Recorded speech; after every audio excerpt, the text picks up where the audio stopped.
திருச்சி மாவட்டத்தில் 100% வாக்குப்பதிவை வலியுறுத்தி இருசக்கர வாகனங்கள் மூலம் விழிப்புணர்வு பேரணி நடைபெற்றது. இதுகுறித்த கூடுதல் தகவல்களை அளிக்கிறார் நமது செய்தியாளர் சார்லஸ்.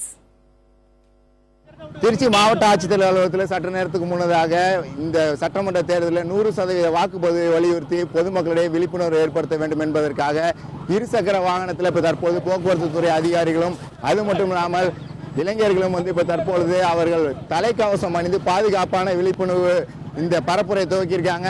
மாவட்ட ஆட்சியர் பழனிசாமி அது மட்டும் இல்லாமல் மாவட்ட காவல்துறை ஆணையர் இவர்கள் அனைவருமே தற்பொழுது இந்த விழிப்புணர்வு பரப்புரைக்கான இந்த ஊர்வலத்தை துவக்கியிருக்காங்க. நாம் இப்ப தற்போது இந்த நேரடி காட்சிகளை பார்த்து வருகிறோம்.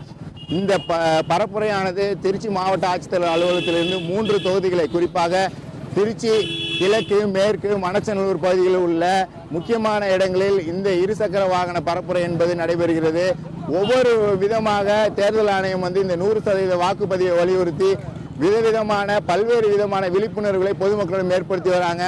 இந்த முறை குறைந்தபட்சம் அவர்கள் இந்த இலக்கை அடைய முடியாவிட்டாலும் அதிகபட்சமான கடந்த சட்டமன்ற தேர்தலை விட அதிகமான வாக்குப்பதிவு சதவீதத்தை எட்ட வேண்டும் என்பதே ஒட்டுமொத்தமாக தேர்தல் ஆணையம் மற்றும் தேர்தல் அதிகாரிகளுடைய எண்ணமாக இருக்கிறது.